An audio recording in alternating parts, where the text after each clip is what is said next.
দেখুন এক বাটি মুগের ডাল নিয়ে নিয়েছি। ফ্রাই প্যানটা বসিয়ে দিয়েছি, এর মধ্যে মুগ ডালটা দিয়ে মুগ ডালটাকে একটু ভেজে নেব। আমি এটা বেশি ভাজবো না। ডালটা আমার ভাজা ভাজা হয়ে গেছে, এবার এটাকে আমি দিয়ে নেবো।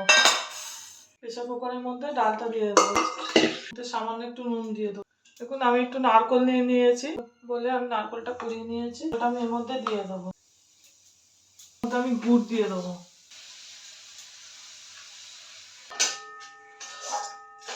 আমি খোয়া ক্ষীর নিয়েছি, খোয়া ক্ষীর দিয়ে দেবো। আমি দুধ নিয়েছি, একটু দুধ দিয়ে দেবো।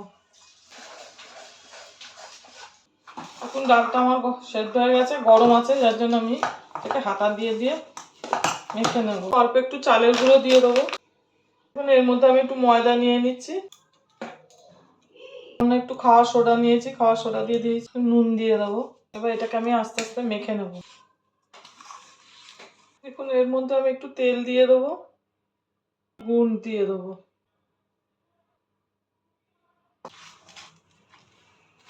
ডালটা আমার খুব ভালোই সেদ্ধ হয়েছে, বুঝতেই পারছেন। একটু টোটা তেল মাখিয়ে রেখে দেবো। দেখুন টোটা আমার কত নরম হয়ে গেছে। এগুলোকে আমি পিঠে চাপ দিয়ে দেবো। লেচি কেটে নেবো। দেখুন আমি নারকেল আর খোয়া দিয়ে যে পুরটা বানিয়েছি সেটা এখন এর মধ্যে দিয়ে দেবো।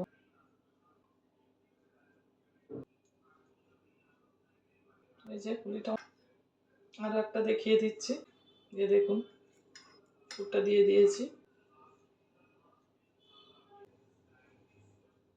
দেখুন হয়ে গেছে। এখন পিঠেগুলো আমার সব বানানো হয়ে গেছে। ফ্রাই প্যান বসিয়ে দিয়েছি, ফ্রাই প্যানটা গরম হয়ে গেছে, তেল দিয়ে দেবো। তেলটা আমার গরম হয়ে গেছে, আঁচটা আমি কমিয়ে দিয়েছি। এবার আস্তে আস্তে পিঠেগুলোকে ছেড়ে দেবো।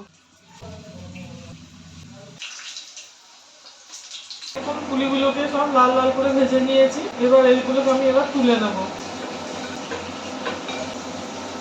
দেখুন মুগ পুলিগুলো আমার সব বানানো হয়ে গেছে। এইভাবে বাড়িতে বানিয়ে করে খাবেন, ভালো লাগবে। আর আমি চালের গুঁড়োটা চেলে দিতে ভুলে গেছি, আপনারা পারলে চেলে নেবেন। আর আমার চ্যানেলটা লাইক, সাবস্ক্রাইব আর শেয়ার করে দেবেন।